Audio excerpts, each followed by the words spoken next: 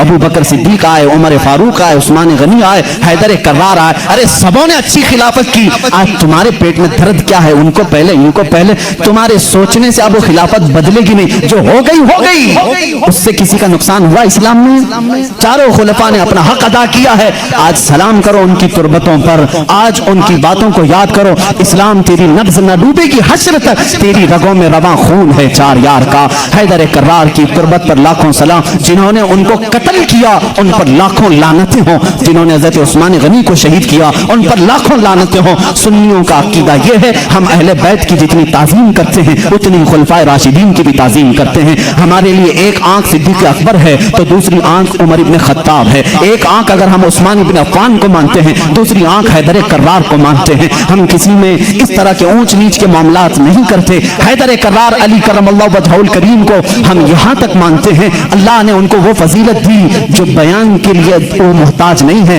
نہ ہی کسی ذاکر کے نہ ہی کسی ممبر کے محتاج ہیں, اس لیے کہ مولا نے انہیں کہاں پہنچایا. اللہ اللہ, ایک نسبت نہیں, 2 نسبت نہیں, 3 نسبت نہیں, ہزاروں نسبتیں ان کی ایک ذات میں جمع ہیں. دیکھو اگر آج مجھے امت مصطفیٰ ہونے پر فخر ہے, میں نبی کا امتی ہوں. علی اگر فخر کرنے پر آ جائے, علی اگر فخر کرنے پر آ جائے, وہ کیا کیا کہہ سکتے ہیں. اے لوگوں, جب حضور ہجرت کر کے مدینے میں آئے تھے لوگوں کو بھائی بھائی بنا رہے تھے, ایک انصار کو ایک مہاجر کو سب کے ہاتھ پکڑ کر کے بھائی بھائی بنا رہے تھے. آخر میں حضرت علی بچ گئے, مدینے میں انصار صحابہ ختم ہو گئے, کوئی ان کا بھائی بچا نہیں. حضرت علی رونے لگے, میرا کوئی بھائی بچا نہیں. میرے آقا صلی اللہ علیہ وسلم نے فرمایا علی گھبراتا کیوں ہے, تو دنیا میں بھی میرا بھائی ہے اور آخرت میں بھی میرا بھائی ہے. جس کو رسول اللہ کا بھائی ہونے کا شرف حاصل ہے وہ یہ کہہ سکتا ہے رشتے میں بھی بھائی ہوں, نبی کی زبان پر بھی بھائی ہوں. اور اللہ کے نبی نے اپنی سب سے زیادہ پیاری بیٹی جو جنتی خواتین کی سردار ہے وہ علی کے نکاح میں دے دیا. اور اتنا ہی نہیں, میرے آقا نے جن کو فرما دیا الحسن والحسین سیدہ شباب اہل الجنہ, حسن اور حسین تمام جنتی جوانوں کے سردار ہیں. اللہ اللہ, وہ فضیلت کے حامل وہ دونوں شہزادے خون علی سے پیدا ہوئے ہیں. اور رسول کریم کے داماد ہونے کا شرف, بھائی ہونے کا شرف, فاطمہ زہرا کے شوہر ہونے کا شرف, حسنین کریمین کے باپ ہونے کا شرف. اتنا ہی نہیں, سلسلہ قادریہ کے بانی ہونے کا شرف, سلسلہ سہروردیہ کے بانی ہونے کا شرف, سلسلہ چشتیہ کے بانی ہونے کا شرف, بلکہ کل جہاں میں ولایت اگر تقسیم ہوئی ہے تو حیدر کرار کے قدموں سے تقسیم ہوئی ہے. وہیں سے غوث بھی ہیں, وہیں سے خواجہ بھی ہیں, وہیں سے حیدر کرار کی ذات سے ہی ہر قطب ہے, ہر نجبہ میں سے, شرفا میں سے, قطبہ میں سے, اوتاد میں سے, سارے اولیاء کی صفت علی کے بعد ہی ہے. یہ سنی فضیلت بیان کرتے ہیں. سنی علی کی فضیلت جب بیان کرتے ہیں تو یہی کہتے ہیں ہم بعد میں ہیں, علی کا مقام پہلے ہے. ہم ساری چیزوں سے علی کرم اللہ وجہ الکریم کو افضل و اعلیٰ مانتے ہیں. آخری جملہ یہ ہے جہاں سب کی فضیلتیں پہنچتی ہیں وہاں سے فضیلت علی شروع ہوتی ہے, لیکن ساتھ ہی ہم دیگر خلفاء کی بھی فضیلت کو تسلیم کرتے ہیں. اے مسلمانوں, دعا کرو اللہ کی بارگاہ میں مولا جب تک تو زندہ رکھے ہم میں سے ان چاروں خلفائے راشدین کی محبت میں جیتے مرنے کی توفیق عطا کر دے. اے کریم خدا, ان میں سے کسی کی ہم سے گستاخی نہ ہونے پائے, کسی کی توہین نہ ہونے پائے, کسی کی بے حرمتی نہ ہونے پائے. اے مولا کریم, جو ان کا مخالف ہو اس کی زبانوں کو تو کھینچ لے. اے مولا ان پر تو لعنت فرما. جو رسول کے جانثاروں کا دشمن ہو مولا تو اسے دنیا میں بھی اور آخرت میں رسوا اٹھا. اے مولا, ہم